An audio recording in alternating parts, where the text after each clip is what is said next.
afternoon to one and all present here. We welcome you to the Icon Best 2021, a virtual conference on built environment science and technology organized by School of Architecture and Interior Design, SRM Institute of Science and Technology. I, Professor Esther Shereen, Associate Professor, Admin Coordinator, School of Architecture and Interior Design, have the honor of hosting the conference room 3 out of 6, Icon Best 2021 on 20th February 2021, Day 1. I welcome one and all, and I'm very excited to be amongst all of you in this conference for the afternoon session. I would like to introduce our sixth speaker for the afternoon session, Architect Dr. Sheela Srikumar from Sydney, Australia. She is an academician in the West Sydney University of Australia. Sheela's expertise combines her architecture and management with her research on climate change. Let us now proceed to Architect Sheela Srikumar's presentation.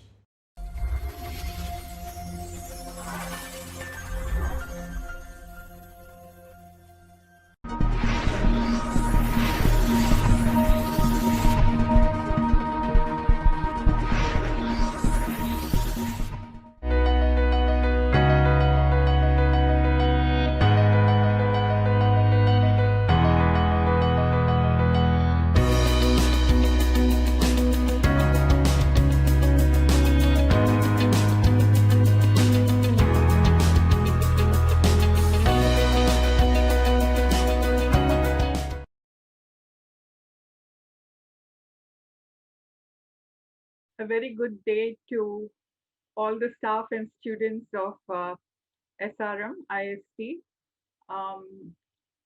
This is Sheela Srikumar talking to you from Sydney, Australia. Just to introduce myself, I'm an architect, graduate of the School of Architecture and Planning, Chennai. It used to be called Madras then. And at the time I studied there, I think it was the only college in the city of Chennai. Yeah. So now I'm very happy to hear that there are so many institutions that have come up in Tamil Nadu, teaching architecture. And I have been told that SRM is one of the leading institutions for the architecture degree. So I'm very happy that I have been contacted to share my experience and knowledge that I've gathered over the years with all of you. So starting off as an architect, I think I'm one of the few people who has ventured into management. I did an MBA, and then subsequently I've done a PhD, and my PhD topic is related to climate change. So my involvement with climate has started right from my undergraduate days, because my thesis was climate in architecture when I did my BR. And years later, when I've done my PhD, I've once again ventured into climate, and my topic was related to climate change. So trying to bring these three areas of my expertise, architecture, management, and climate change, I have formulated this presentation for all of you. I'm really happy that institutions like SRMIST, the School of Architecture and Planning, are hosting this Icon Best 2021 and bringing together, architects from all over the world to talk to all of you, the future generation architects. And it'll be nice to share, our thoughts and views and, what we have learned over the years with all of you. So I'm really looking forward to seeing all the presentations later when they come online. And my talk to you today is going to be about the impact of climate change on the built environment, and the reversal, that is the impact of the built environment on climate change, and what is your role as an architect. So that is the focus of my presentation today. So I hope that you enjoy the presentation, and I will answer questions at the end of the presentation if you have any. Okay, so I'm ready to start the presentation. Yeah, the role of the architect and the built environment in the whole business of climate change. So that's my topic. So I'm sure that all of you are very well aware of climate change, But just to make sure, I'll give you a brief introduction to what it is all about before I plunge into the impacts for the built environment. Okay, so you all understand this whole concept of global warming and climate change. These two terms are used interchangeably, but you have to realize that climate change is a derivative of global warming. And global warming occurs because of the trapping of the greenhouse gases. You know, the trapping of the heat by the greenhouse gases, which are water vapor, carbon dioxide, methane, nitrous oxide, and ozone. So, because of this trapped heat, which we call global warming, we are seeing the effects on climate, and we are seeing that there are changes in climate. Okay, initially, um, the science of climate change, which says that human activities, especially in relation to burning fossil fuels such as oil, gas, and coal, has contributed to the CO2 emissions, which are part of the greenhouse gases. Now, this was met with a lot of denial and skepticism, and there was a whole lobby which tried to prevent people from accepting this as a fact. But then over the years now, with more proof, and also we are directly feeling the effects of climate change, this whole concept has changed. Initially, the companies were just caught greenwashing. The term used is greenwashing, where they said they were doing something, but they were not actually doing anything. So that term, if you can remember, is called greenwashing. But now, especially in my PhD research, I found that businesses have moved away from that, and they've come to a stage which is called as precautionary principle. That is, okay, we are not scientists, we don't know for 100% whether what the scientists say is true or not, but let's not err on the side of, you know, the wrong, but let's do what is needed for the sake of our future generations. So that is a very positive thing that I found when I was researching the Australian businesses. So it's a question of time before everybody pulls up their act and starts doing something to reduce their emissions. Now, in terms of what are the impacts of climate change in general and specific to India, I found in the World Bank site, of course, we are going to have high temperature climatic regimes, especially along the coast and in the peninsula. And you're going to have extremely wet monsoons, melting of glaciers, and sea level rise. So these are the direct impacts of climate change. Now, the indirect impacts will be the impact on agriculture, excessive floods, water scarcity, energy security, coastal economy will be affected, and also a lot of extinction of plant and animal species is predicted. Okay, so the one of the main agencies in the world which is trying to do something about climate change is, of course, the United Nations. They have this body called UNFCCC, which convenes these conference of the party COPs every year, where all the countries are represented and decisions are taken in terms of what the different countries will do towards addressing climate change. Okay, so one of the key COPs that happened was the Paris Agreement in 2016, which has um, set targets for different countries to meet by 2030. So, of course, all of us are very happy that Biden, the minute he became president, has joined back the Paris Agreement because Trump had pulled out of it. Okay, so additionally, the United Nations also has set out sustainability development goals, SDGs, okay, with for the world to what is sustainability? Sustainability is the way we live so that we do not deplete the world for the future generations. So we should live sustainably so that we leave what we inherited intact for the next generation. So that is what sustainability is all about. So if you see this screen where I have shown you the 17 Sustainability Development Goals of the United Nations, you will see that climate action is listed as number 13, along with so many others.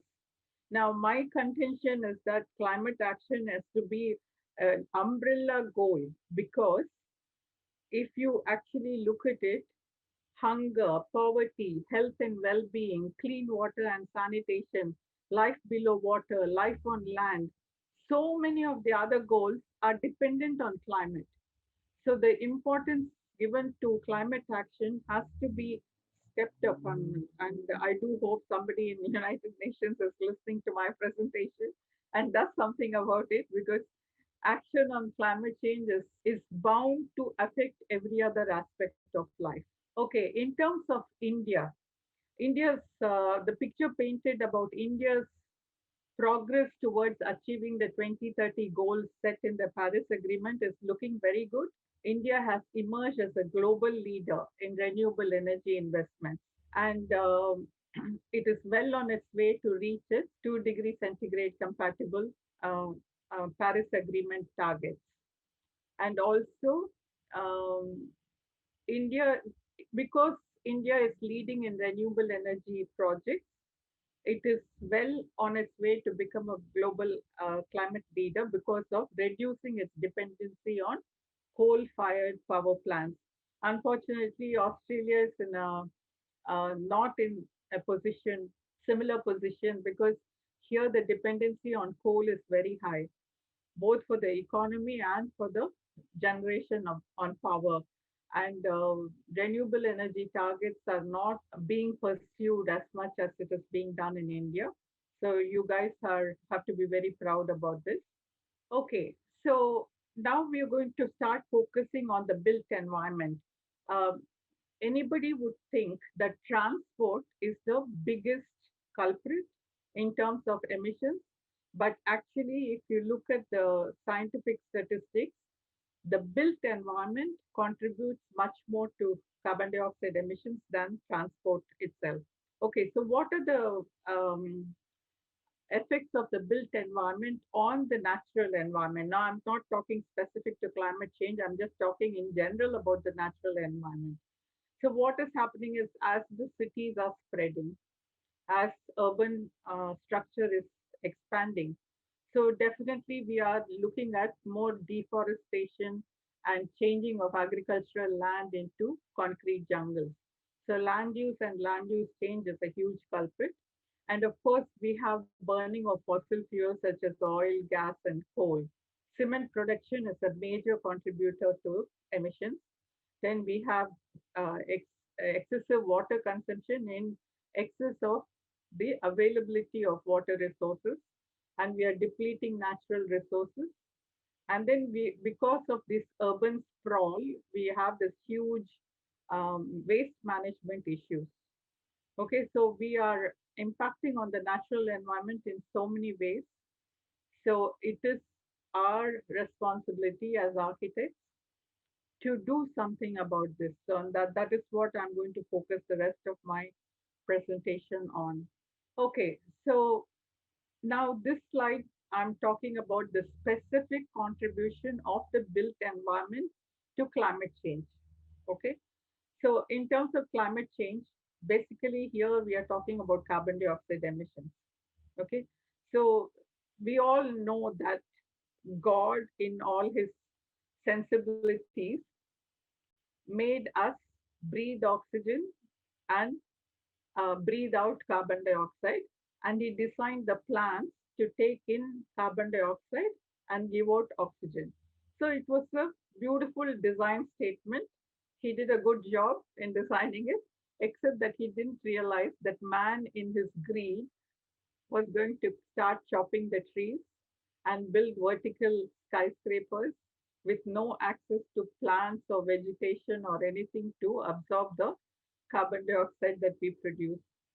And also, from the days, like even from the days when I started practicing architecture, we had a whole lot of emphasis on vernacular architecture, traditional architecture, traditional methods of, ventilating buildings, of, bringing in sunlight and, natural light into the building, and cross ventilation and sun shading and effects. And there are so many things that we used to do. But then what has happened is, ever since they invented all this artificial lighting and air conditioning, and it's become the norm, then what has happened is we've totally forgotten about our responsibility towards the environment. So we have become totally developed. We build these boxes of glass boxes, which are totally dependent on air conditioning and artificial lighting. It is not only detrimental to the environment, it is also detrimental to human health. But that's the way we have been going. Okay, and then all the technologies that we are used, right from I mentioned cement production, are very carbon intensive technologies. Okay, so and in terms of depletion of water resources, so that is also adding to the climate change issues. And then our sewage and drainage systems and our waste disposal systems, all of them are contributing towards climate change parameters.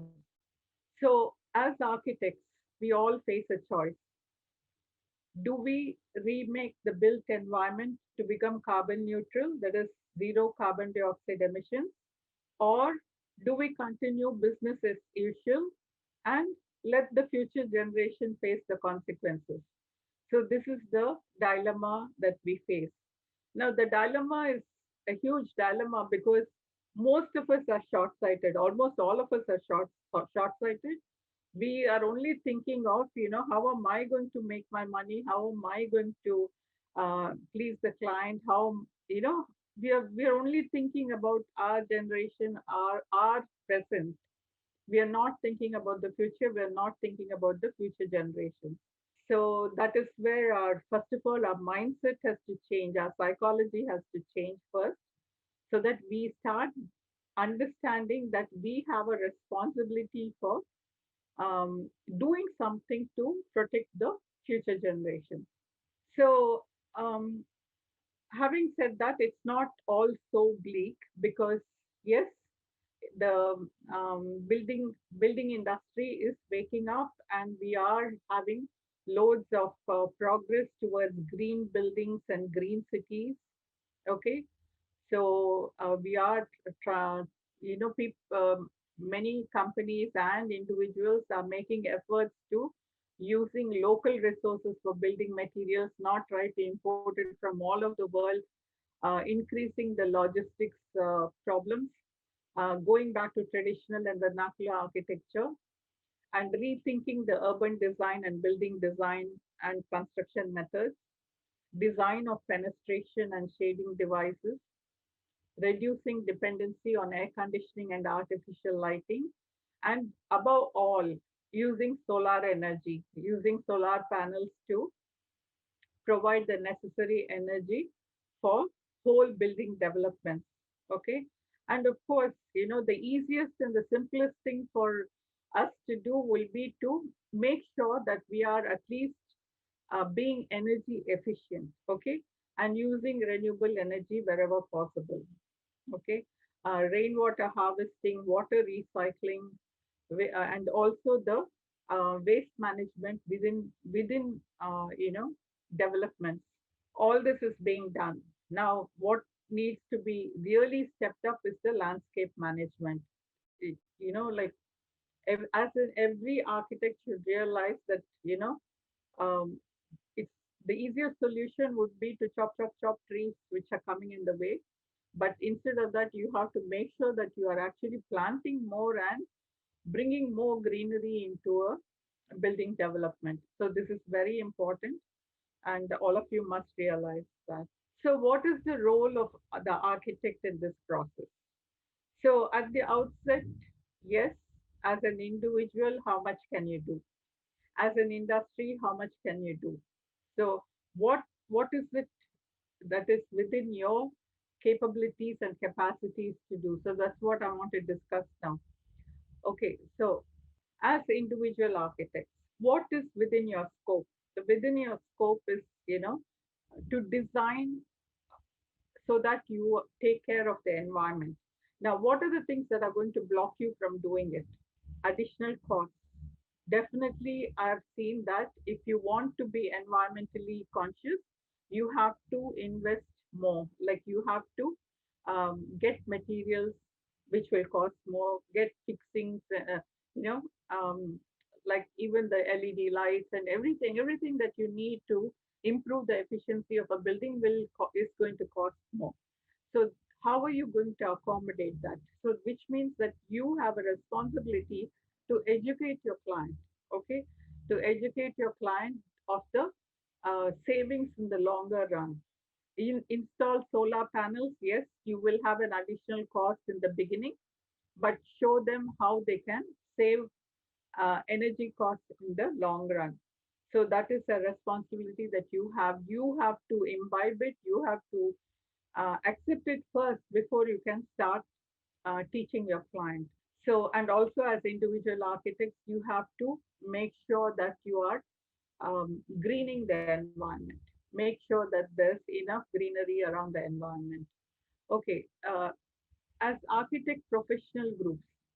Now, this is a very important role, the industry representation, because we do realize that architects by themselves may not be able to do much or progress much.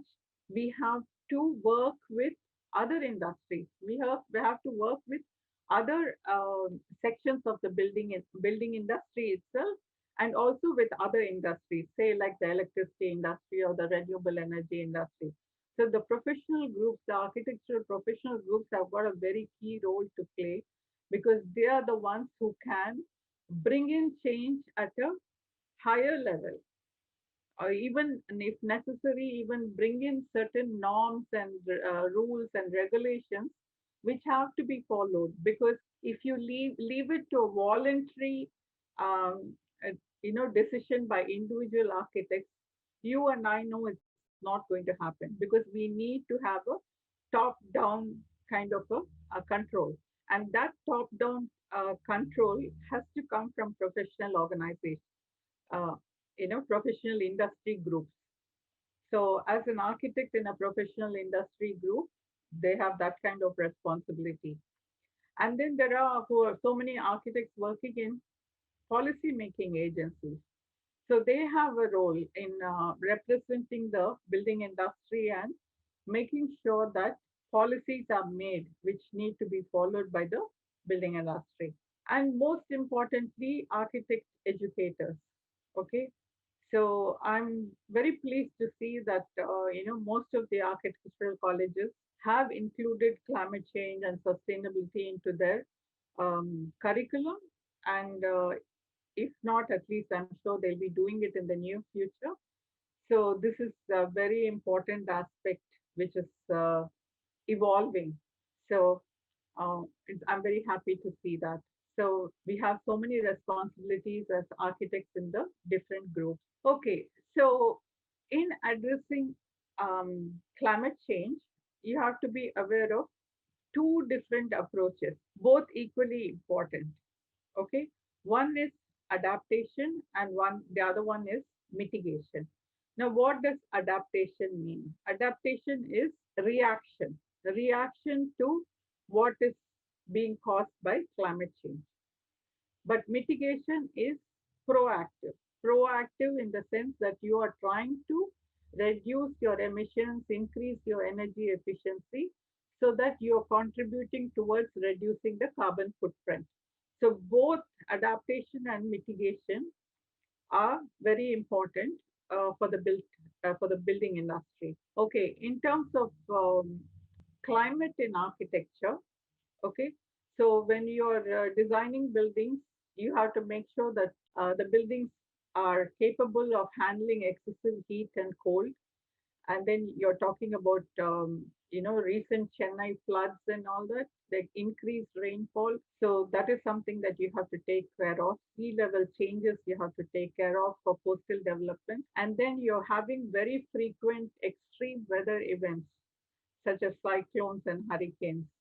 So there are so many things that climate change is impacting on humans, and as architects, you need to be able to adapt to face those calamities. Now, in terms of climate change in architecture, the most important thing is, of course, to reduce the carbon dioxide emissions, improve the carbon footprint, reduce energy consumption, increase landscaped areas, use renewable energy, use solar panels or wind energy, whatever, and reduce the use of products which are using a lot of energy for production. So you have a absolutely important role in specifying products which are doing things to reduce their carbon emissions. So specification of building materials is very important.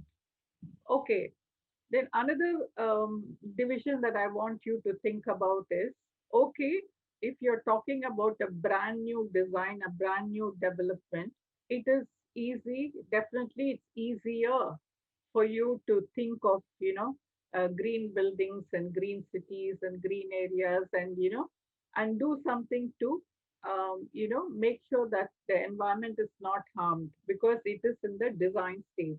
Okay. So you can bring up developments which are self-sufficient so that they don't even have to take electricity from the grid. They can generate their own electricity, renewable energy, so that they not only use their own renewable energy, maybe they may make more and supply to the grid. That's also a possibility. And it could be actually a source of income if you're selling electricity to the grid. Okay.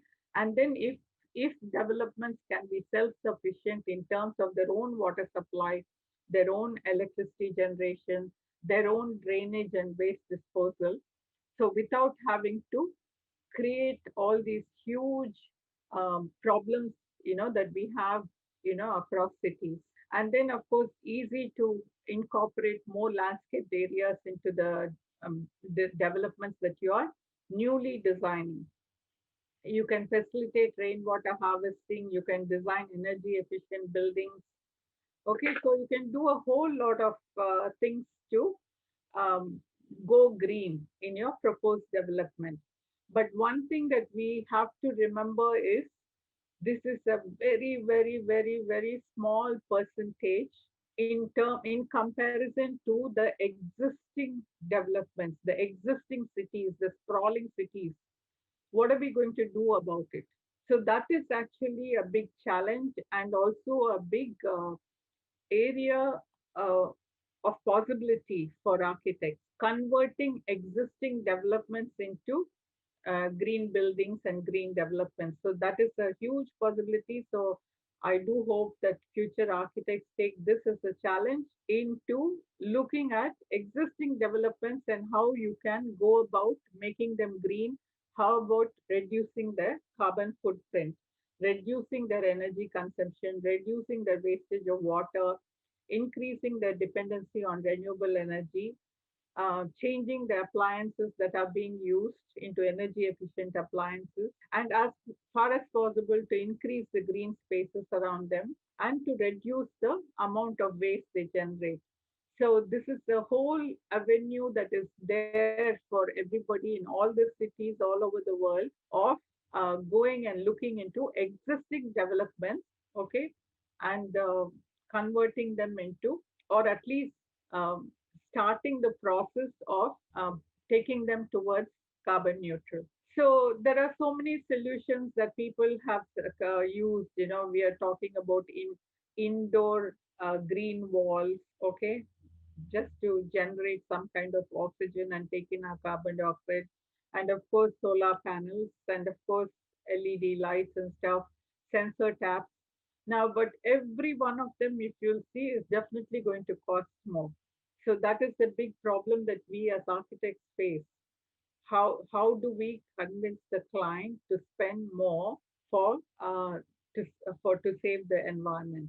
And also, India traditionally we have in our DNA, this living off the land, and giving back to the land. So this is something that is not new to us, except that Western practices have come and changed our whole way of thinking. Okay, so just think of the days when we used to eat off banana leaves, and just recycle it. In the sense that those banana leaves actually feed the cows, and we didn't have to, waste water on, washing it, or the whole process of creating these ceramic, plates and stuff, or stainless steel plates and stuff. All that was gone. We just took it from the plant, ate on it, and then it went to the cow. So it was such sustainable practice. So we have loads of sustainable practices, except that are they suitable for modern life? Okay, in modern life, we are leading such a rushed life. So are those practices suitable for us? So it needs design thinking. Each one of us should put on our design thinking caps to see how we can utilize traditional practices, vernacular practices, traditional materials, and how we can use it for our current day needs. Okay, so like some of the practices, I noticed this one, this entire structure made of mud walls, and I think it's in Kerala. Especially, I think Kerala is really, really leading into sustainable architecture. Okay, so here this is a picture of the traditional work done in Chettinad buildings, the Madras terrace roof. So there's so much we can go back and learn from our past. So, but we need to be innovative and creative and use design thinking to incorporate those traditional practices into current architecture. Okay, so what are the forces which stop us from doing all that we want to do? Okay, so this is something that I actually found in my research. When you talk to the businesses, okay, whatever products they are making, whether it's cement production or whether it is manufacturing of appliances or anything. So what is happening is, they are constantly trying to meet increased demand. So even if they try to streamline their processes to reduce the efficiency, that is the emissions intensity of the process. So, but what is happening? The total volume of emissions is increasing because the demand is increasing. Okay, when I say emissions intensity, it's how much carbon dioxide they produce per volume of their product. Okay, so they are trying to reduce that, but the total emissions are increasing because they're selling more, they're making more, they're manufacturing more.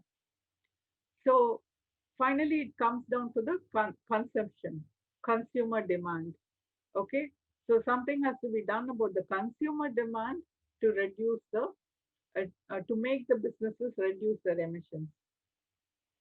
And renewable energy solutions, like I told you, India is leading in that, but most of the other countries, they have to do much more in terms of renewable energy solutions. And then technology. Okay, um, most of the manufacturing processes that you go into, they complain that they do not have alternative low emission technology. Okay, so how is this problem solved? Okay, so this is something not, which we as architects, we don't have any control over. So which means that we are dependent on other people doing their innovation and research and coming up with technology solutions. And lack of strong and consistent policies. Now, this is a big issue in all the countries in the world. Climate change legislation is totally fluctuating, between different parties. Some people want it, some people don't want it, some people don't believe, and some people, neglect it. So we do not have any consistent policy. At least I'm speaking about Australia. Okay, because Australia introduced 2012 carbon tax, which really was a good measure to make businesses reduce their emissions because they were paying millions in tax. So they had an onus to try to reduce their emissions. But then the next government came in 2014, it was a repeal. So we don't have a carbon tax right now. We don't have a very strong legislation also like now. And finally, lack of skills and knowledge. Okay. So we need to educate everybody. Everybody needs to be aware of what this has to be done. So this has to be incorporated into the education system. So these are the kind of things that we have to look into.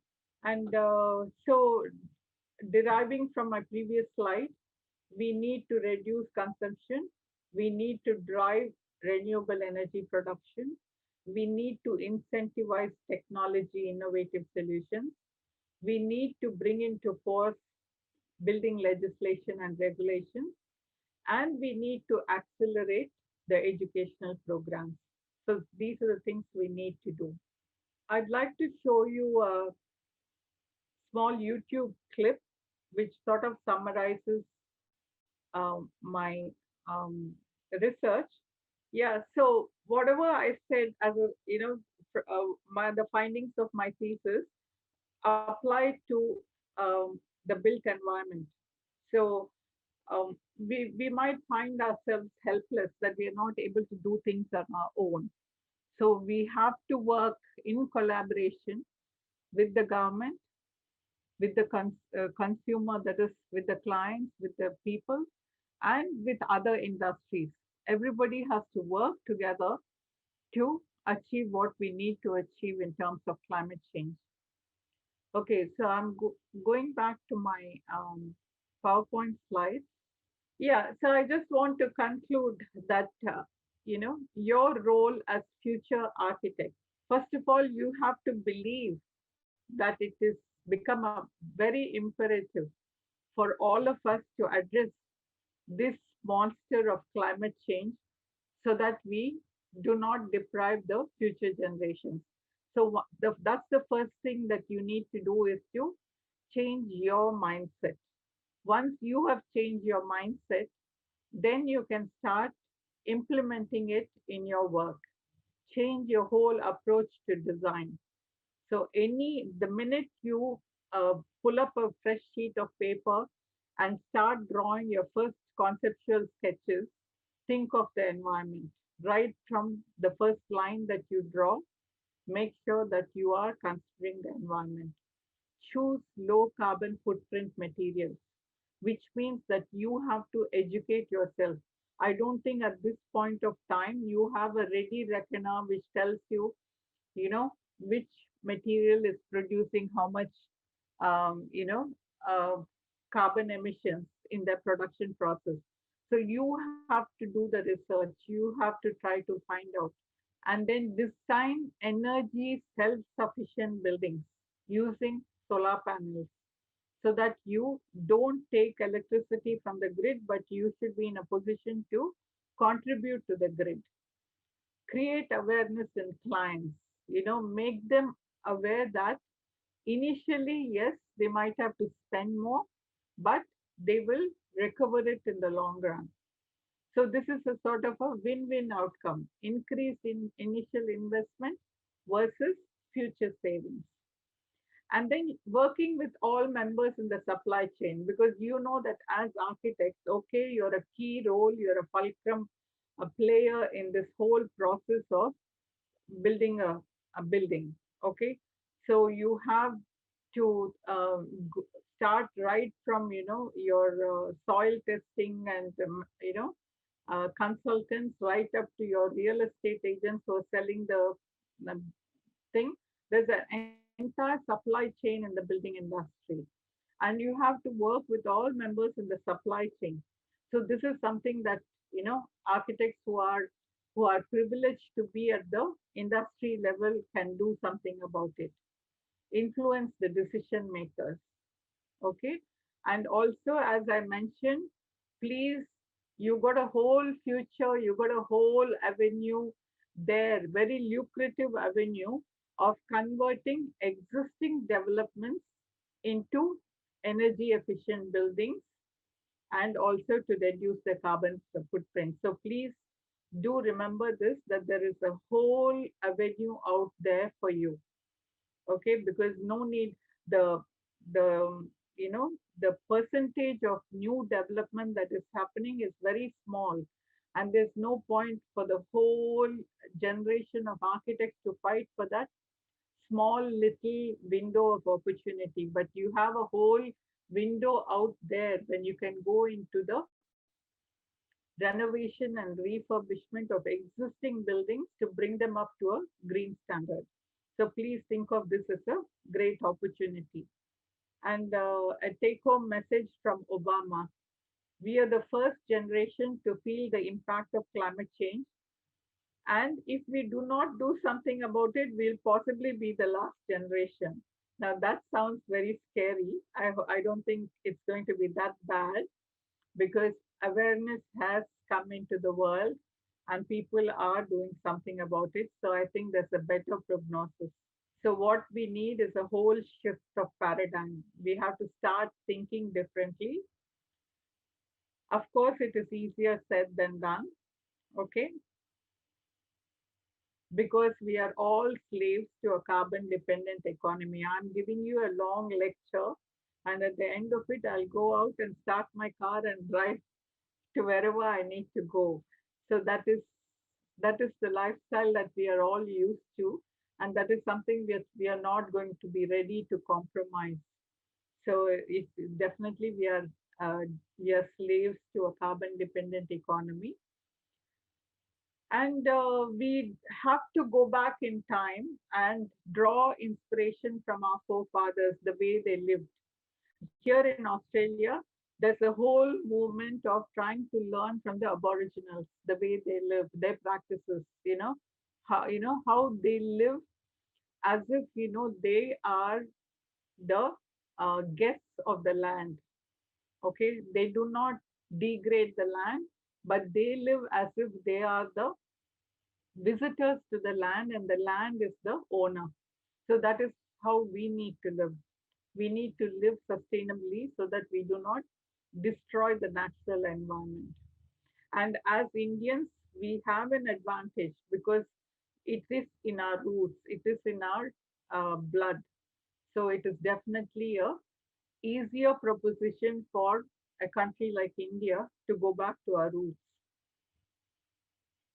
And definitely we need to put on our thinking caps, our design thinking caps, our creativity, our innovation, so that we can integrate tradition with modern day needs.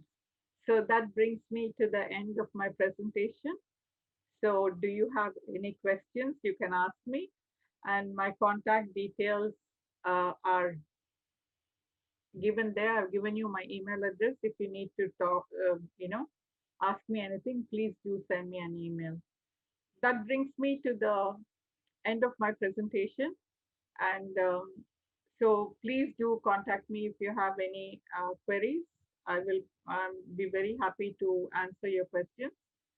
And I hope it inspires the future generation of architects to, do something to address climate change. So thank you for this opportunity, SRMIST School of Architecture and Interior Design, and Icon Best 2021. And wish you all the best, and I hope that the event is a huge success. Thank you very much.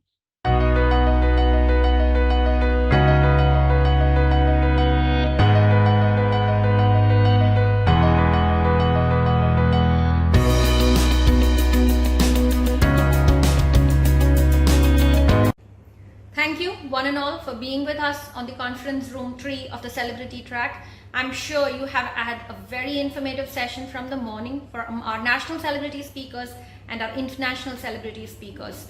We are really honored to have all of you to participate in the conference Icon Best 2021. Look forward to you and joining us tomorrow for the alumni and the research tracks. Have a very good day. Regular cement takes 28 days to make an airstrip. This one just took 4. Yes, it is the technology of the future, brought to us today by Dalmia Cement.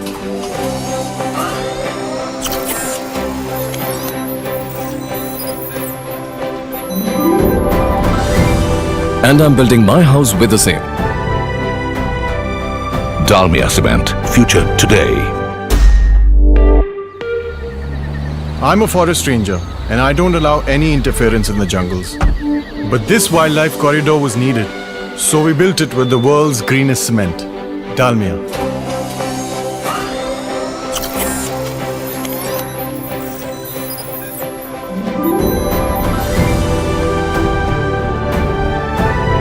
And now I'm building my own house with the same. Dalmia Cement. Future today. An 8-foot slab of concrete that can take a load of 500 tons, moving at such speed. Yes, it's the technology of the future. Brought to us today by the pioneers of sleeper cement, Dalmia.